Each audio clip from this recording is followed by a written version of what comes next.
Esse é o Jungiando, podcast do Instituto de Psicologia Junguiana Rio Preto, trazendo reflexões sobre o cotidiano a partir de diálogos e informações. Eu sou a Maiara Suguaia. Eu sou a Patrícia Lopes. E eu sou a Daniele Fumagalli. Somos psicólogas junguianas e nesse podcast vamos falar de psicologia, literatura, sobre a vida e o que mais acharmos que vale a pena. Olá, pessoal! Este é mais um episódio do podcast Jungiando. E hoje a gente vai aprofundar ainda mais a nossa discussão sobre o conceito da sombra. Bom, a gente já falou como ela é formada lá na nossa psique individual, como que ela aparece lá no contexto familiar, né? Na relação com o corpo também, como que ela aparece nos relacionamentos amorosos, no nosso processo de individuação. E hoje a gente vai aí literalmente ampliar a nossa compreensão. Porque a gente vai falar da sombra no aspecto coletivo, política e religião. Ou seja, já deu para entender que é um episódio que promete muitas reflexões, né? E a gente continua com o livro de referência ao encontro da sombra, o potencial oculto do lado escuro da natureza humana. Então fica aí com a gente porque esse episódio vai ser muito bom. Vamos lá. Bom, a gente já entendeu que a sombra é aquela parte de nós mesmos, né? Que nós temos a tendência a ignorar, reprimir, a negar. A gente já entendeu porque a gente já comentou sobre isso em outros episódios, né? Se não ficou claro, a gente precisa falar outra vez. Essas partes reprimidas, elas têm a ver com emoções, com características que a gente considera negativa ou inadequada, tudo aquilo que a gente não quer que faça parte da nossa personalidade consciente.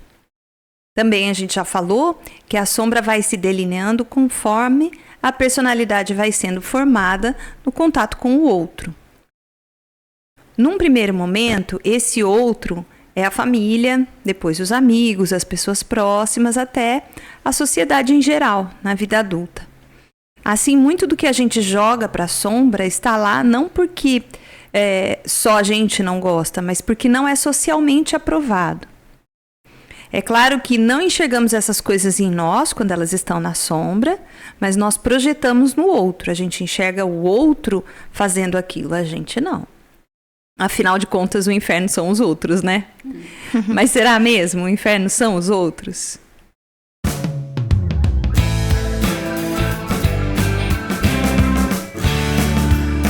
E o que a psicologia tem com isso? Bom, para começar essa conversa, vamos começar falando da parte 6 do livro Ao Encontro da Sombra, que se chama A Sombra no Caminho, o lado escuro da religião e da espiritualidade. É que nem a Mara falou, é polêmico. E logo na introdução desse capítulo, somos apresentados a ideia de que um dos propósitos mais básicos da religião é definir o que é sombra e o que é luz, o que é bem, o que é mal, contrapondo esses conceitos, né? Então, a gente vai ver um pouquinho disso lá no livro. E assim, definindo esses conceitos, a gente vai entender quais são os preceitos do comportamento moral humano. De fato, a ideia do pecado na nossa tradição cristã é algo tão profundamente arraigado que mesmo pessoas que não se consideram religiosas, em algum grau, têm essa noção do certo e errado, do que é pecado, segundo os preceitos morais e religiosos.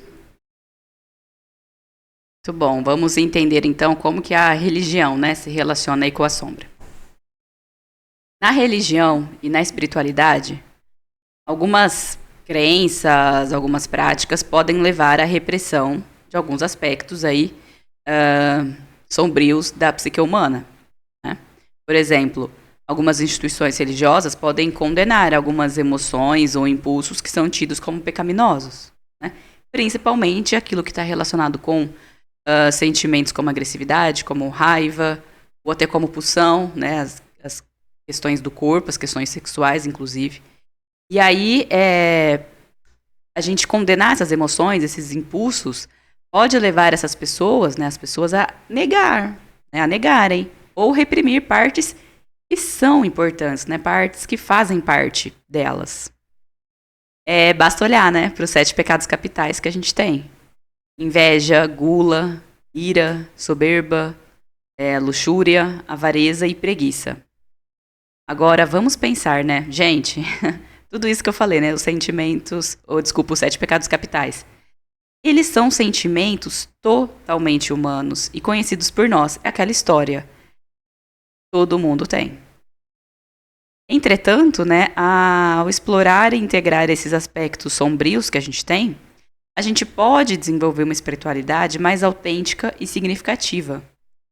Então, reconhecer e aceitar as nossas emoções, entre aspas aí, negativas, nos ajuda a compreender melhor quem nós somos e a viver uma espiritualidade mais completa e equilibrada. Aliás, essa é a visão do Jung sobre espiritualidade e religiosidade. Ele entende que a relação da religião com o ser humano é algo necessário e importante. Inclusive, ele nos explica que a experiência religiosa não pode ser eliminada do ser humano. Ela é intrínseca ao inconsciente coletivo. Por isso, vemos essa experiência religiosa em toda a humanidade e em todas as épocas. Aliás, foi um diferencial dele, assim, né, enquanto teórico, porque outros, né, teóricos de psicologia colocavam a religião muito como, né, o ópio do povo, aquela coisa de algo que afasta a humanidade, de ter consciência, e ele entende que é algo inerente à natureza, né, do ser humano. E por isso não precisa ser eliminada, pelo contrário, né, ela pode ser uma parte interessante da experiência humana, né? E isso tem muito a ver com a própria base filosófica do Jung, com a formação que ele teve, né? Ele já não fazia parte do movimento racionalista, do positivismo. Ele entra num período mais romântico, né, nessa época na Europa. Então ele passa a olhar para essas questões de um jeito novo, né? Os filósofos que basearam muito do pensamento do Jung, eles tinham uma visão que levava para o inconsciente, que levava para o autodesenvolvimento, perspectivas novas em relação à espiritualidade, olhando para isso com um outro olhar. Então, o Jung reflete isso também na sua obra, porque ele realmente acreditava que a religião é parte da vivência humana. A religião não enquanto instituição religiosa, né? Acho que isso é importante deixar claro.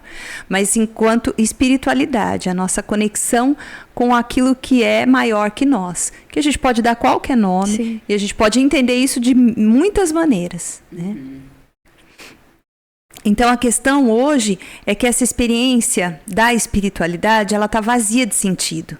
Para muitas instituições religiosas, aquilo se tornou só um ritual. A pessoa vai lá, sim, repete o ritual. Às vezes ela não sabe por que ela está fazendo aquilo, de onde veio aquele ritual, o que está sendo celebrado naquele ritual. Porque o ritual em si é importante, né? O Campbell fala dos rituais e que os rituais são a vivência e a reencenação do mito, daquilo que é importante para aquele grupo. Sim.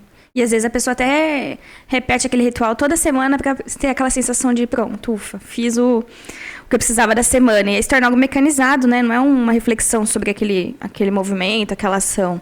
Né? E aí também não é saudável, né? A pessoa tá indo lá e achando que já pronto, fiz o que eu devia fazer. Mas não tá entregue aquilo. Então não faz muito sentido, né?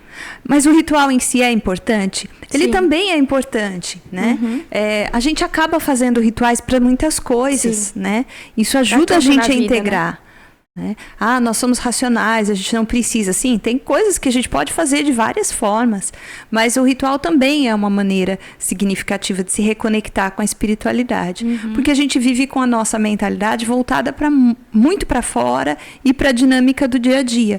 Então, a conexão com o espiritual pode vir através do ritual, mas ele não pode ser algo automático. Sim. Você faz porque tem que fazer, você senta, levanta, vira, vai para lá ou vai para cá, porque aí não vai ter sentido, né? Fica esvaziado de sentido.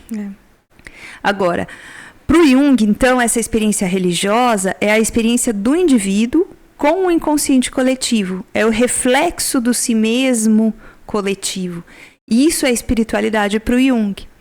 Então, em resumo, a verdadeira religiosidade, religião para o Jung, será o contato do indivíduo com o si mesmo, o self, e não com os dogmas de uma determinada instituição. O contato religioso deve ser uma experiência pessoal, interna, e que é vivenciada e deve ser vivenciada dentro e não fora. Não é uma experiência para ser mostrada para os outros, é uma vivência pessoal. O fora, inclusive, pode ser muito perigoso. Se vemos uma projeção dessa consciência religiosa para o externo, dessa tendência a acreditar em dogmas sem questionamento, como uma verdade única, inquestionável, isso pode até se tornar destrutivo, né? Todo tipo de pensamento de massa que vai para um extremo pode ser violento e destrutivo, né? Como exemplo, o nazismo. Sim.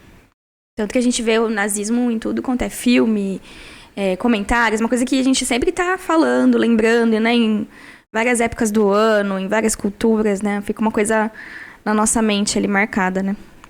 Bom, e por último, mas não menos importante, a gente já falou sobre o que acontece quando tentamos reprimir a sombra e não deixá-las vir à tona, não é?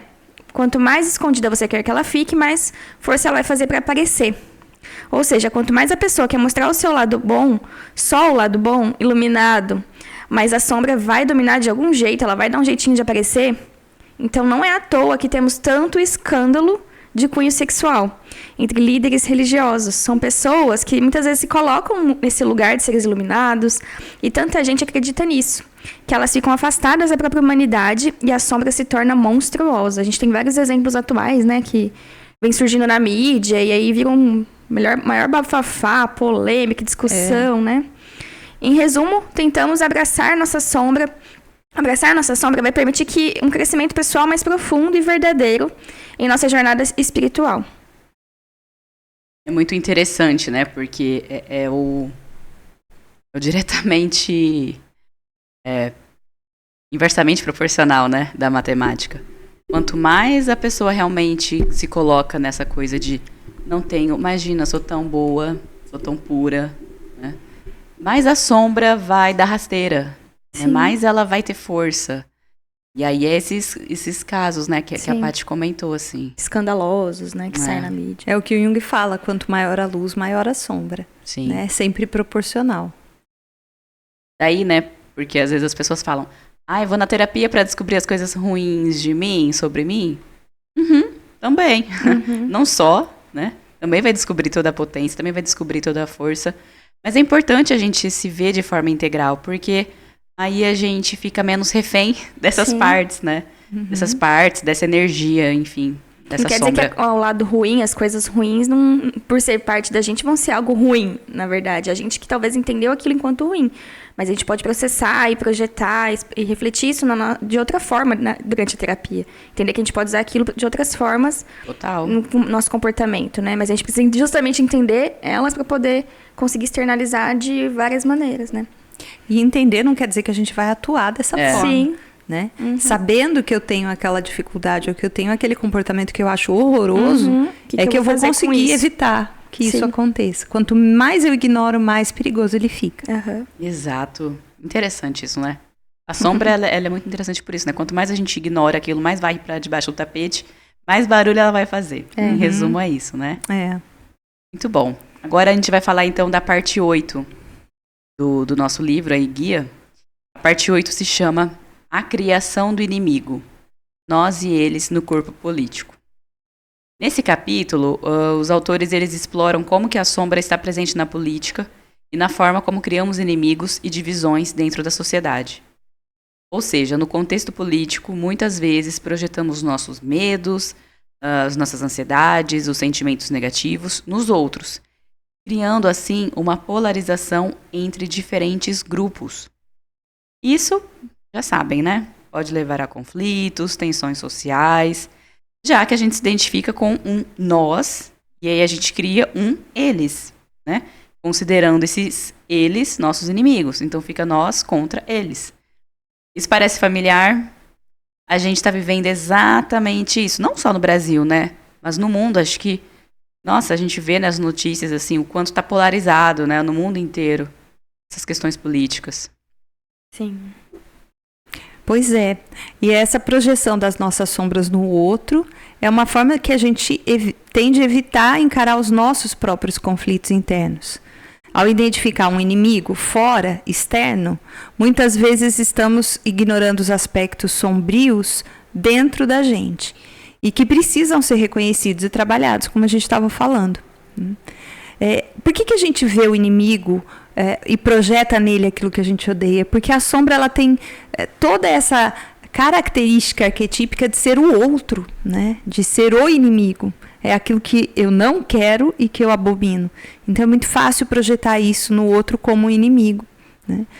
Mas é importante lembrar que o trabalho com a sombra no aspecto coletivo é essencial para uma sociedade mais saudável, mais compassiva.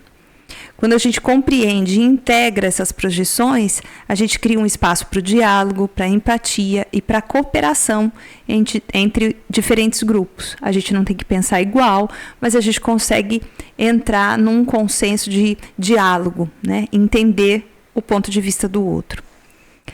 Então, acho que é importante a gente entender o que é a sombra coletiva, né? A gente está falando dela, o que é a sombra coletiva? Essa ideia, ela leva a gente para além das fronteiras individuais. Ela explora os padrões de inconsciente que podem influenciar sociedades inteiras. Então, ela é a sombra coletiva, que pode ser vista como a soma dos aspectos sombrios, reprimidos e não resolvidos de uma sociedade. E o Jung discute muito isso em alguns livros dele, logo no pós-guerra, no pós-segunda guerra, né, em que ele fala sobre como a sombra coletiva invadiu alguns povos e criou algumas situações que levaram a situações de massacre, de tragédia, né, falando do período do nazismo. É como se cada indivíduo contribuísse com a sua sombra pessoal para criar um padrão mais amplo que se manifesta no nível social. A sociedade molda a sombra coletiva através dos fatores culturais, históricos, políticos. Esses elementos eles vão formando a base dos padrões inconscientes que podem ser observados nas nossas atitudes, nas nossas crenças e nossos comportamentos coletivos. Por exemplo, vamos pensar nos preconceitos sociais enraizados que se perpetuam por gerações. São os estereótipos que inconscientemente afetam como nós vemos e interagimos com diferentes grupos. Esses preconceitos são parte da sombra coletiva, que não foram adequadamente confrontados. E como é que a gente percebe isso? Isso às vezes está tão enraizado na gente que a gente não nota. O exemplo é, por exemplo, uma pessoa que acredita muito em algo, ela milita sobre aquela ideia, né? Ela defende as pessoas, por exemplo, em relação ao fim do racismo, das diferenças, das segregações. E aí, em alguma fala dela, em algum momento, às vezes num momento descontraído, em que ela está próxima da família, que ela está lidando com pessoas que ela gosta muito, ela tem uma fala preconceituosa, né? Que é preconceituosa contra ela mesma, contra a pessoa que ela ama, e ela leva um susto. Assim, o que é isso, né? Olha o que eu falei. Por que eu falei um negócio desses? Né? Isso é a sombra aparecendo. Então, fica intrínseco ao coletivo. A pessoa, na sua sombra pessoal, não tem essa questão. Né? Ela está elaborada, mas no coletivo ela ainda permeia. O outro exemplo é na política. O outro é sempre o inimigo. E os dois lados vão se tornando extremos, né? E não são capazes de ouvir o outro. Você, não quero nem saber desse time, desse partido político, não quero nem ouvir, né? Porque ele vira o inimigo, ele vira o totalmente outro. E o irônico nesse movimento é que as duas partes acabam ficando com a mesma atitude. Exatamente. Né? Os dois acabam ficando muito parecidos, porque nenhum quer ouvir, né? Fica muito extremista os dois lados, né? Uhum. Acaba se tornando exatamente aquilo que você mais abomina. Sabe algumas pessoas que erram, né? E vão falar assim, não, é o outro oposto, 180 graus. Aí a pessoa erra e fala, o outro oposto, 360 graus. Nesse caso, acaba sendo, né? Verdade. Tá tão diferente que acaba se tornando igual. Sim. Além disso, né? A violência sistêmica, ela é outra manifestação da sombra coletiva. Quando a gente observa, por exemplo, repetidos episódios de injustiça e violência em uma sociedade, isso pode ser uma expressão dos aspectos sombrios que não foram enfrentados e transformados. Um exemplo, né, disso, acho que muito pertinente, Tá, beleza. A gente entende que a gente está numa sociedade mais avançada, né? Que a gente não tem mais os bárbaros, né? Aquelas guerras igual antigamente e tal. As tribos não precisam mais lutar, não tem mais duelo. Exatamente. Pela honra. A gente acha isso, né? Nossa, tão super ultrapassado. Só que aí, até hoje, tem time que briga, torcidas rivais que brigam em estádio de futebol. Que, às vezes, beira a morte. Chega à morte, inclusive. Então, assim, né? A gente é uma sociedade mais avançada em muitos aspectos, mas ainda tem aspectos da sombra.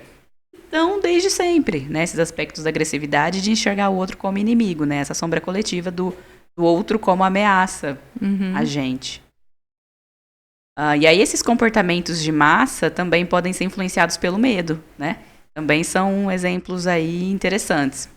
Quando, por exemplo, multidões agem de maneira impulsiva ou prejudicial. Isso, muitas vezes, é um resultado da sombra coletiva, né? Que ganha vida naquele momento. E aí, é muito interessante, né? Porque tem como se fosse um efeito contágio. Né? O medo é contagioso e no coletivo ele ganha força, né? Exato, né? De se sentir ameaçado e fazer aquilo porque a gente estava protegendo, mas a hora que vai ver, ninguém pensou, ninguém racionalizou, né? E aí a sombra coletiva, ela não é uma acusação, mas uma chamada à reflexão. Quando a gente enfrenta, né, ou enfrentá-la, essa sombra coletiva, a gente pode começar a compreender as forças subjacentes que moldam a nossa sociedade, né? E buscar maneiras de promover mudanças positivas. Então é um pouco aquela coisa de sair do transe, que às vezes tem, né? Isso o exemplo que eu usei do time de futebol é muito interessante, né? E a gente vê direto no noticiário, né? Às vezes, sei lá, 1, 2, 3 torcedores de um time e 20, 30 do outro. Né? É óbvio, se eles estivessem vendo isso em qualquer contexto, qualquer um deles ia falar, não é justo, né, covardia, 30 contra 3, é óbvio que é covardia. Talvez essas pessoas falando em contexto separado, todas elas vão concordar. Não é bom isso e que não faz sentido. Mas a hora que tá lá, cria, né? É como se fosse um contágio mesmo, assim, né? Todos são contagiados por aquela atmosfera e o outro é o inimigo que tem que ser derrotado. E aí qualquer traço de racionalidade vai por água abaixo, né? E aí é o que a gente falou, né? Quanto menos a gente conhecer a nossa agressividade, essa tendência a buscar, né, o inimigo no outro, mais perigoso isso vai se tornar. E aí é interessante também a gente notar como os mitos, os contos, as expressões culturais frequentemente refletem essa sombra coletiva. Os arquétipos da sombra coletiva também se manifestam nesses elementos, proporcionando uma oportunidade para a compreensão, né, mais profunda da natureza humana. A gente vê isso nos vilões, né, nos monstros, do lado mal que tem que ser vencido pelo lado bom. Né? Então tá nos mitos, nas histórias de heróis, nos contos de fadas. A gente vê isso sempre simbolizado na mitologia, nas expressões do inconsciente humano. E é engraçado, né? Porque, assim, isso a gente vê no conto de fada, que a criança escuta e muito claramente já entende ali, porque fala com o inconsciente, conversa direto com o inconsciente nos arquétipos. Então, assim, é de mito a conto de fada ao noticiário. Todas as guerras, basicamente, a gente tem essa reprodução, né? Do outro a ser vencido, do que o outro é o inimigo e que deve ser derrotado. E cada lado falando, né, que o outro é o problema do mundo. O outro que é, né, de guerra Ucrânia e Rússia, todos os inimigos que os Estados Unidos elencou nas últimas décadas, né? Dá pra pensar aqui em vários. Então, a gente vê isso, assim, nas histórias de antigamente, do passado, do presente. Talvez a gente continue vivendo do futuro enquanto a humanidade não conseguir ressignificar isso, né? Pois é, tomara que seja logo. Tomara. Então, e para compreender e enfrentar essa sombra coletiva, a gente pode começar a transformar padrões negativos e contribuir para um mundo mais consciente e harmonioso. A psicologia junguiana nos convida a trazer à luz a sombra coletiva e a reconhecer nossa responsabilidade em criar uma sociedade mais harmoniosa e integrada. Ao abraçar nossa sombra coletiva, temos a chance de nos tornarmos agentes de mudança em nossas comunidades, promovendo a compreensão mútua e a paz.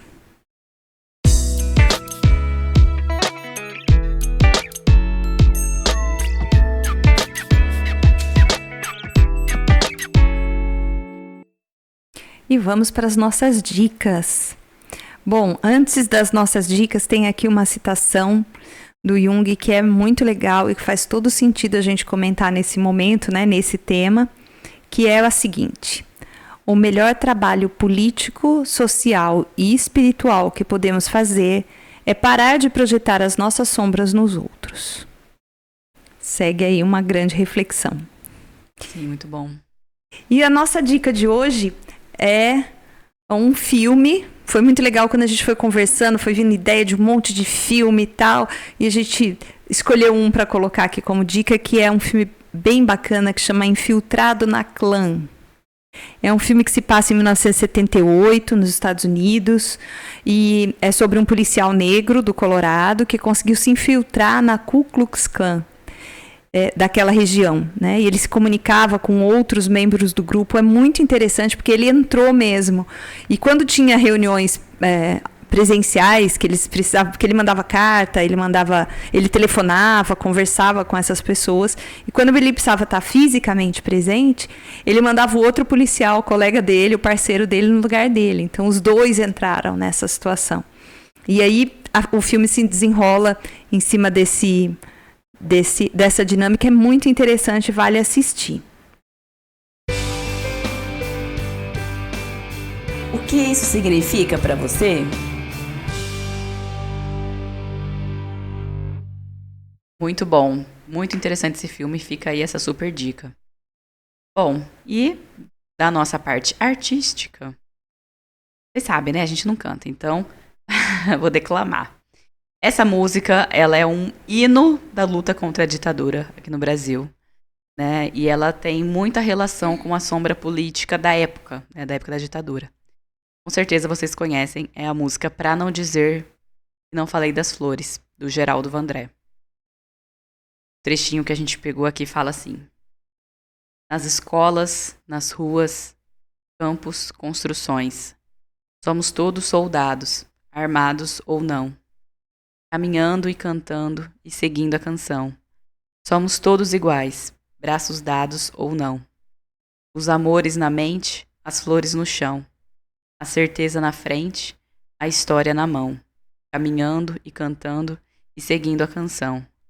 Aprendendo e ensinando uma nova lição. Acho que essa música ela é ótima, né? Justamente por isso. Somos todos iguais, né? Armados ou não, soldados ou não.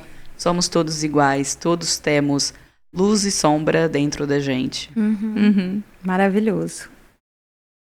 Bom, e para você que está ouvindo a gente, se comunica, manda e-mail, manda áudio, o que vocês quiserem, mas vamos se comunicando, trocando informações através do e-mail podcastunguiando@gmail.com ou pelo site www.psicologiajung.com.br.